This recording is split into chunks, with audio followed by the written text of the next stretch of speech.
Okay, it is 3:58 p.m. and we are out of executive session. No actions were taken in executive session. Okay, moving on to section 7, updates, audits. Okay, so, sorry, so it just popped up on my screen.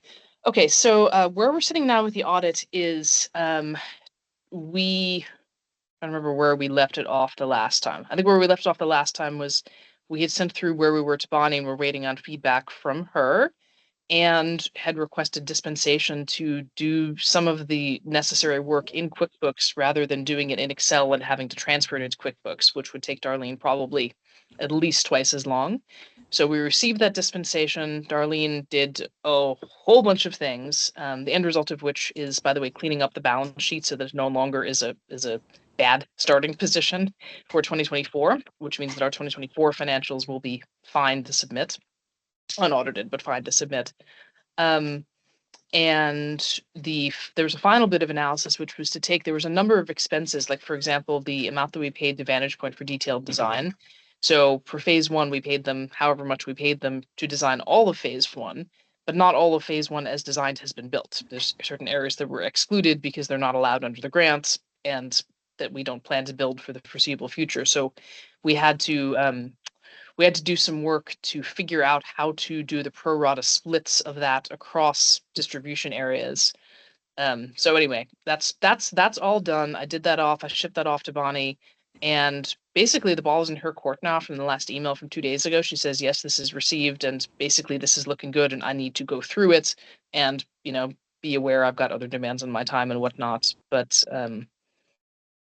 I think, yeah, I think we're in as good shape as we have been, in that basically we're just waiting for her to come back with any questions or adjusting journals. And then I think she said as well, there were some outstanding questions unrelated to the capitalization, but it may have been things that Sai uploaded that she simply hasn't looked at. It's just been a while. So anyway, I think we're in the final stages, finally, which is great. And then we can move on to 24 once the BEAD application's in. That's what I was going to ask. So we're still talking about 23. And all right. So in terms of issuing internal 24 financial statements, are those now reflective of all the work that's been done on 23? Okay. Yep. So all that's been brought. So we won't be far from where we end up. Nope. Okay. Do we have audit deadlines for any funders or anyone else? I think the only thing is we need to submit as part of BEAD. We need to submit, because our 2024 audit won't be done. We need to submit our unaudited 2024 financials. Hence it being important that the balance sheet's starting points not be wildly off. Otherwise, our balance sheet would look funny. Right. And then, of course, we have to certify that we'll provide our 2024 audits in the event that we're selected. I don't think there's a time frame associated with that, but we're going to get right on it because no one wants that to drag on. And now that we know how to do it, it's just a matter of doing it. Yeah. And Ellie, when does that mean that it sounds like we won't be taking the audit to the governing board next week? It'll be the following meeting. Yes? Most likely, yes. Yeah. Yeah. Unless, I mean, who knows, I mean, Bonnie has demonstrated herself to have a really rapid turnaround once she actually looks at things. So if she likes what she sees, then you never know. We might see mail pop into my box saying, here's your journals. Good to go. Hey, Lynn, we would, welcome. Would we want to see it as an executive committee first anyway, I bet, wouldn't we, or not? Probably. Yeah, I think even if she's really speedy, we want to be looking at the audit at the executive committee level before we shared it with the board. Okay. Yeah. So yeah, I don't think there's any way it's going to be for next week. Okay. Hey, Lynn, we were just covering the audit update. Okay. I basically said the ball's in Bonnie's court and we need to wait. Mm-hmm. Okay. Yeah. I mean, it is. So, but it sounds like she's working on it. Yep, it sounds like she's working on it, and she looked enough at what we sent through around how we did the pro rata allocation that she didn't flip out and say, no, that's not what I wanted. So Right, I think yeah. she just needs to. Just review So it. it's yep. So it's good. We finally have a mutual understanding of what exactly is needed and have provided it. Yeah. Just in time for the next audit. Yes, indeed. We were just saying that. Okay. Is there anything else in the audit, or can we move on to the VCB revolving loan concept? So the revolving loan concept, there is I forget if we discussed this previously, but there's a draft request for information which is out for comment within Vacuda right now, and we plan to issue it on Friday. And this request for information is for prospective partners that would implement, launch, and manage a revolving loan program. And the way we've structured it is it's a request for information essentially on the commercials, because we have potentially up to $8 million in interest on the ARPA that could be put in there as seed capital, but that's not going to go very far. So unless we can use this as a seed to get more money in there, whether it's philanthropic money or low interest money from others, it doesn't necessarily make sense to do this versus just give it out as smaller grants. So we're putting out an RFI to understand who's out there that wants to work with us, and realistically, how much money do they think they could raise, at what sort of rates, what sort of fee structure are they going to put on, what final kind of, like, because when we say low interest, what does that mean, right? Like, is that 2% or is that 6%, right? Because depending on where, I mean, obviously it makes a big difference in the financials. So we want to make sure that we actually have an understanding when we're talking to these partners of what they can actually bring to the table commercially and why they'd be a good commercial partner. Because quite frankly, the programmatic bits of setting up loan funds and monitoring and doing the underwriting and so on, I mean, that's kind of table stakes, and probably many entities would be able to do that part. But that will be the next phase, is once we have a short list of who we think would be a good commercial partner, and if we think that it's actually worth doing, then the next thing will be an RFP for the programmatic bits. So that's where that's sitting. And I should clarify one thing, which is that it is extreme. It's not clear at this point if we're going to go forward with this, but we are exploring the concept so that we can see whether or not we think it makes sense. Mhm. Jeff. What's the outreach to get respondents to that? So What's the profile? Who are you expecting to respond? So the Vermont Community Broadband Board is working with a company called Quantified Ventures, and there's actually a list of entities that they plan to distribute it to. If you're curious, I can send you the list. If anyone has ideas about whom else we might distribute it to, I'm sure that would not be unwelcome. My curiosity is around how much it will cost if it's being done by a Wall Street type firm, and how quickly our capital will revolve out in administrative costs. Yep. And so therefore, rather than reinvent the wheel, is the Vermont Community Loan Fund on the list of potential respondents? They're a community development financial institution, a CDFI. They're a not-for-profit. They run loan Here, funds. I'm gonna stick the list in the chat right now.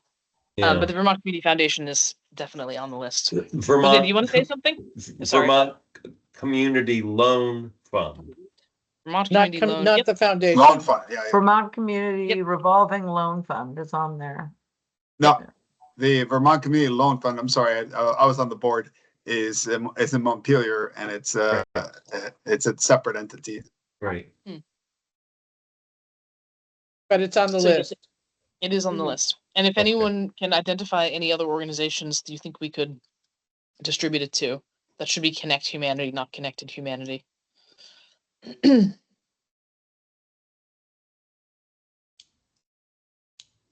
But Jeff, to your point, that one of the questions in the RFI is asking them exactly that point, like, please explain, because it's a little bit cart before the horse to say, like, we're not asking you to do the programmatic bits at this point because we're not sure we want to do it, but we still want to have some sense of a quantum of how much you're going to charge for the service, what the overheads are going to be, and how much that's going to add in.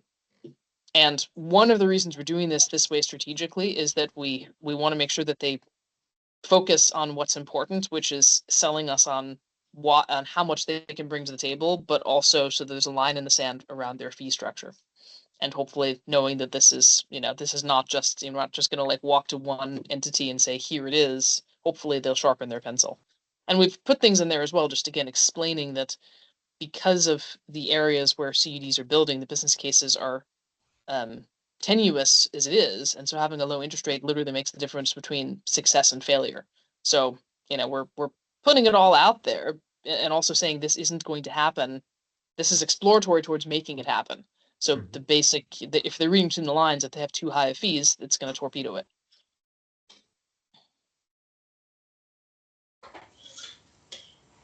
Okay. Anything further on that? Okay. That was a conversation killer. Okay. Delegate reappointments. Nancy, would you like to give an update? It wouldn't be me. Oh, yes, delegate reappointment. Oh, I was thinking about the nomination groups. I think we have probably 6, or I can look quickly. I should have been ready.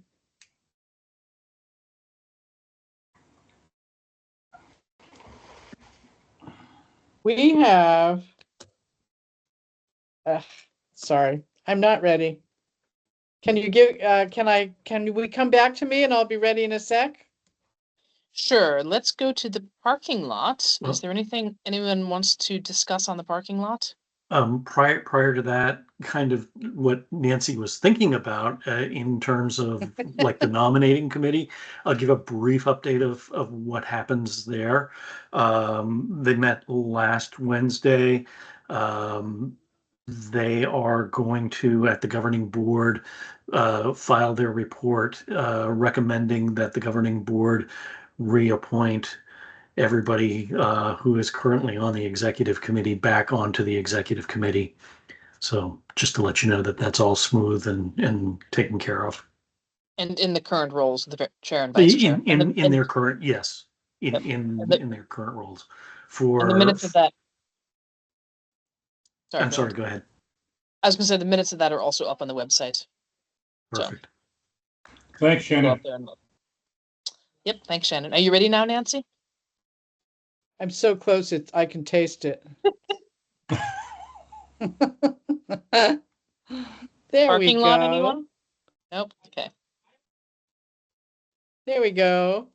1, 2, 3, 4, 5, 6, 7, 8, 9, 8 towns, I think. 7 towns we have, and more will be coming in. I think we've gotten the side tall issue straightened out almost. But I was just saying before we started that typically the bulk of these do come in April. So that's where we are. Yep, makes sense. Okay. Thank you, Nancy. Yep. Anything on the parking lot anyone wants to raise?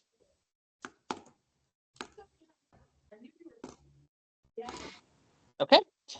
Hearing none, I've put Smith Street Shoreham on there.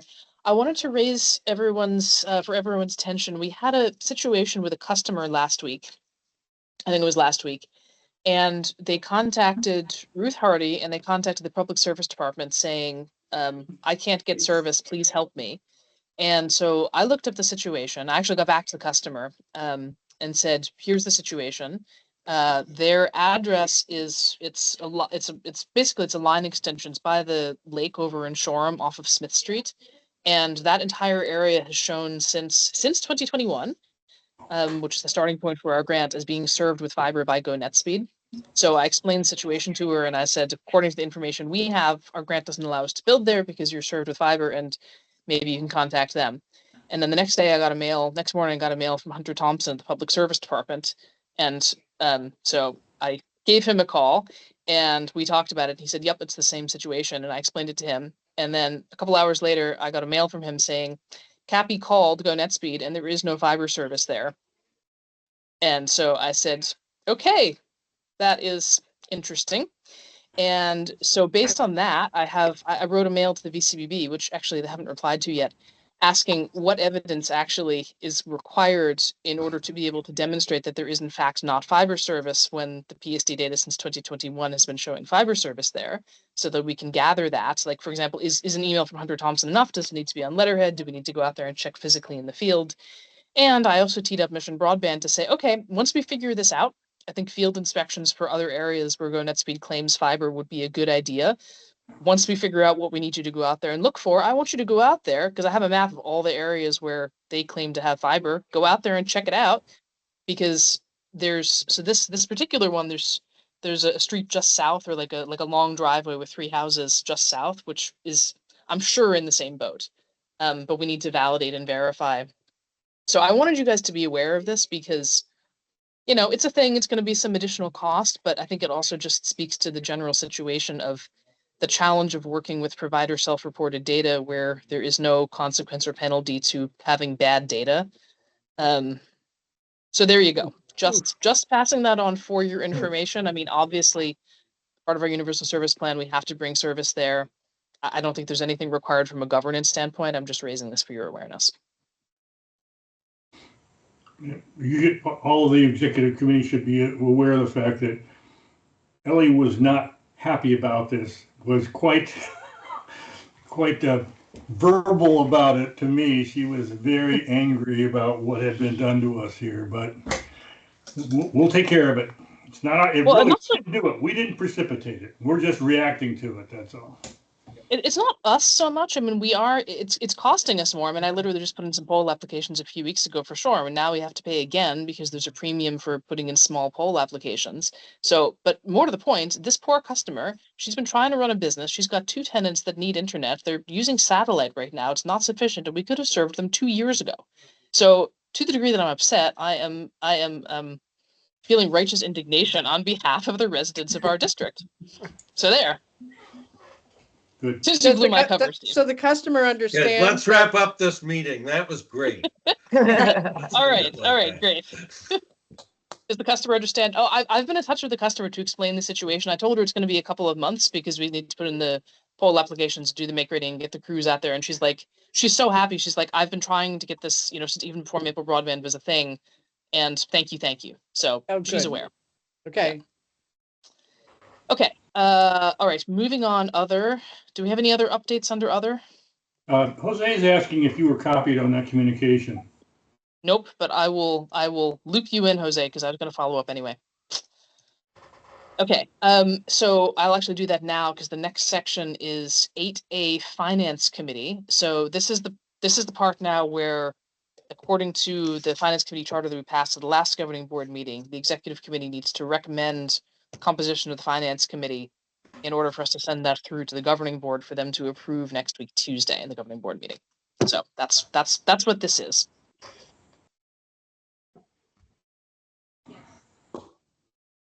As an FYI, I did talk with Magna, and she would be willing indeed to be nominated or whatever to sit on that committee.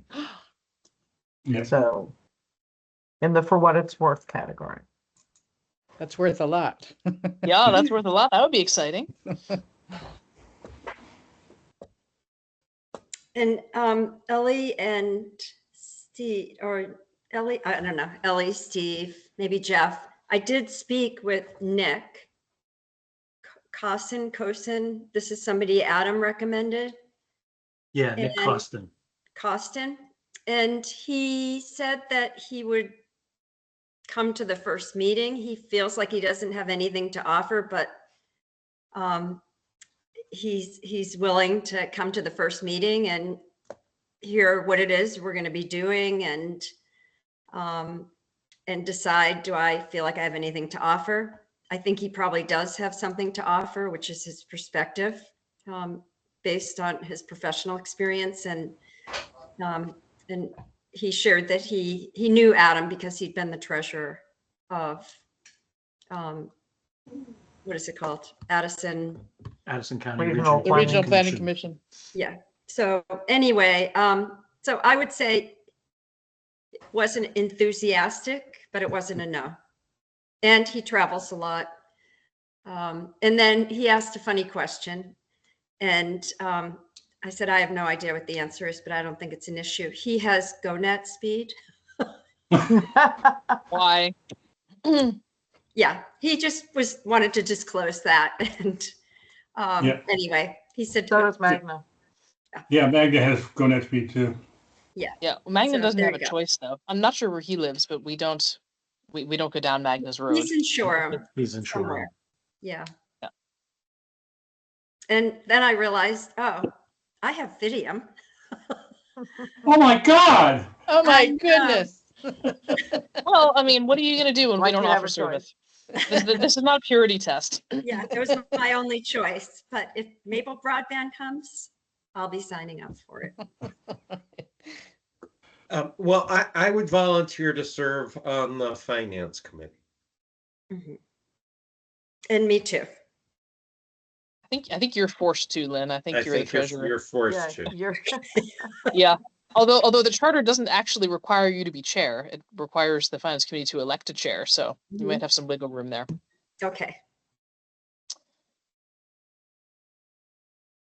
How do we I do this, think I Ellie? said I would sit on it as long as I've not overloaded the group with voting members of the executive committee. Nope, you and Jeff are two.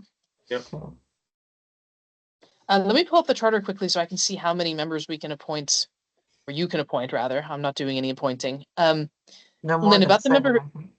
Yeah, I think it was 7. Lynn, about the member who was interested in joining but non-committal, what procedure would you like to follow? Would you like to nominate a committee including this person and then he can drop off if he doesn't want to do it? Or do you want to nominate without him and then he can come to the first meeting and then we can take him to the governing board to be added? How do you want to Yeah. handle that? Well, I had a question around like confidentiality and all that kind of thing. I mean, if we have a meeting, since I don't know what our first meeting will be like, do you know what I mean? It's like, do we just invite him and he just sees who's on the committee and here's what we're going to do? And if that's the case, I would say, why don't we put his name out there to be elected to it? I don't know. Anybody have any feelings about that?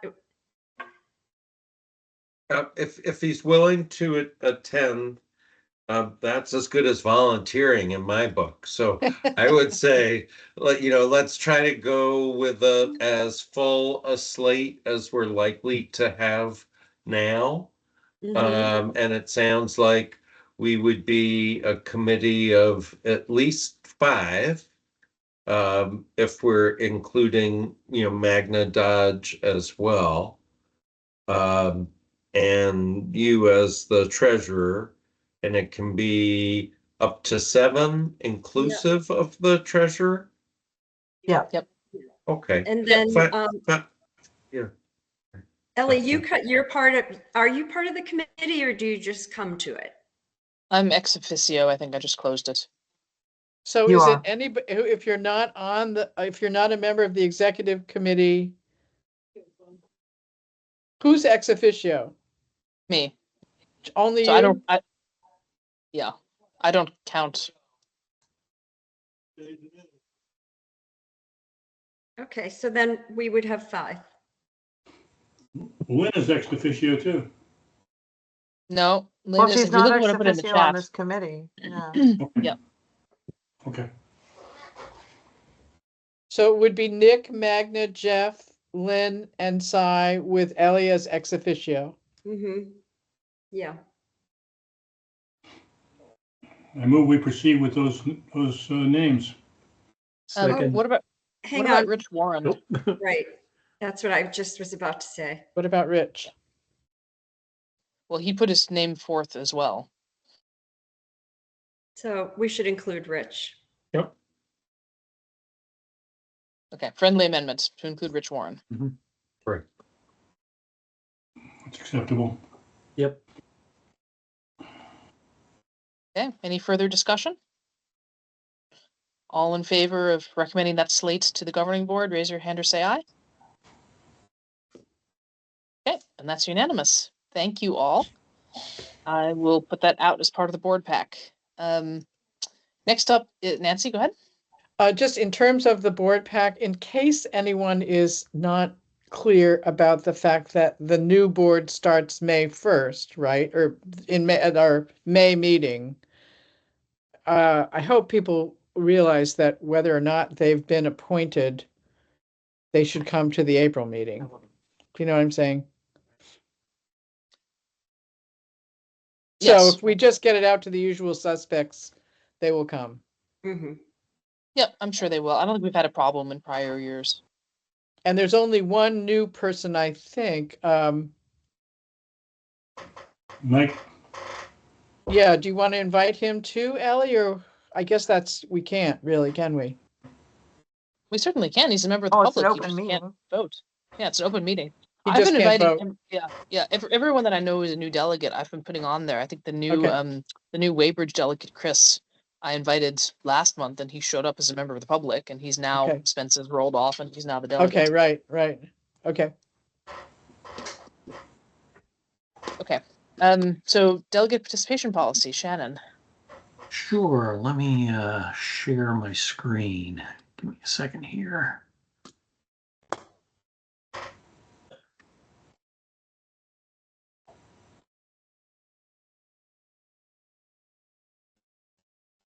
Okay, are you able to see it?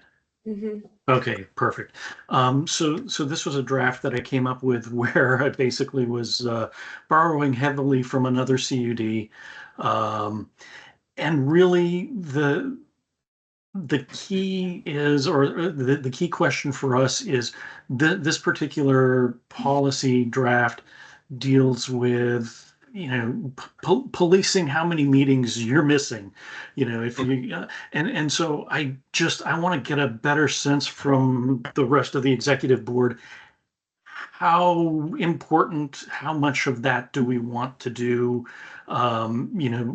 Here we're saying the Maple Broadband clerk will notify delegates and alternates who've not participated in 2 board meetings in a row. If they miss 3 in a row, we go to their city clerk or city council. How much of this work do we really want to do, or do we want to be more vague and just say, if you miss so many in a year, that's an issue? I kind of want to get a sense of what's important to us. Yeah, Nancy. Well, we have we have one new delegate who's never come to a meeting, but he's in a town that is served by WCVT, but not served by WCVT yet. And I don't know what's happened, but I wouldn't want to be policing him. Mhm.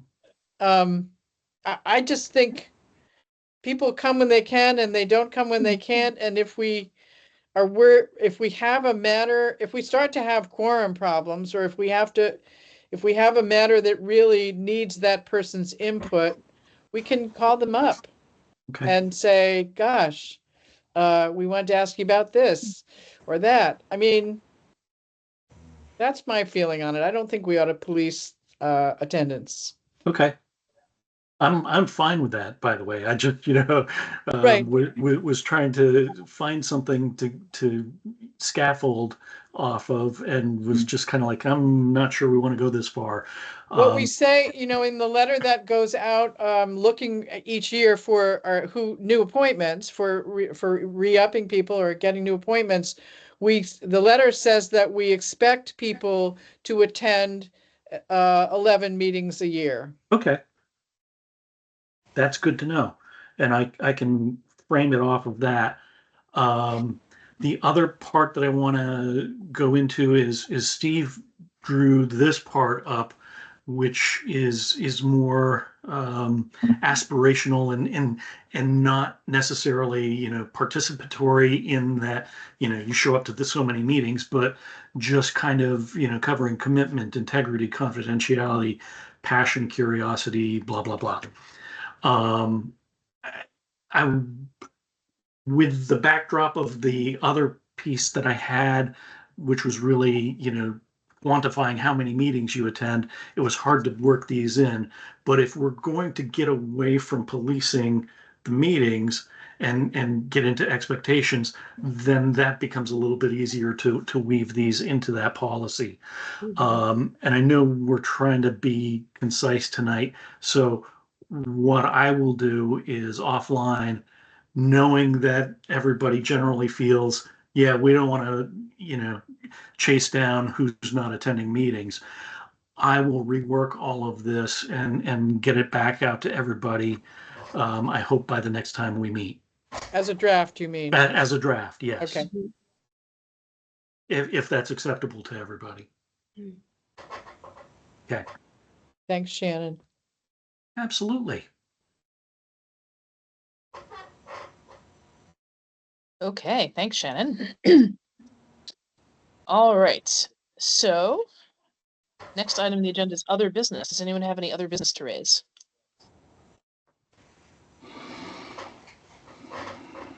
Okay, hearing none, I think we can move to adjourn. Our next meeting is not until April 30th. I think this was because we were accommodating between Jeff's schedule and Adam's schedule to be physically present at ACRPC for our compliance to open meeting law. So I think that's probably fine with everything that's going on with BEAD. In the event that something comes up between now and then that requires an urgent meeting, I will certainly be in touch to schedule that. But we will see each other on Tuesday at the governing board meeting. Yes, we will. I'll do my best to be here for April 30th. I'm going to be in Washington that week. But if I'll try to break off to be able to attend.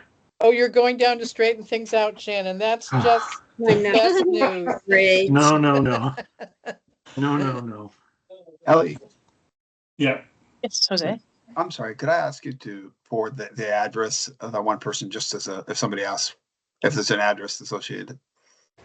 Thank you, I sure can. Yep, my pleasure. and have a wonderful afternoon, everyone. Thank you, Jose. You Thank too. you for coming. Yeah, it's a pleasure. All right, so I'll entertain a motion to adjourn the meeting. Moved by Nancy, second. I'll second it. Second from Cy. All right, all in favor of adjournment, raise your hand or say aye. All right, see you guys in a couple weeks. Same time, same place. Bye, everyone. you. Good luck, See you later. Ally, Bye, with that everyone. grant. Thank you.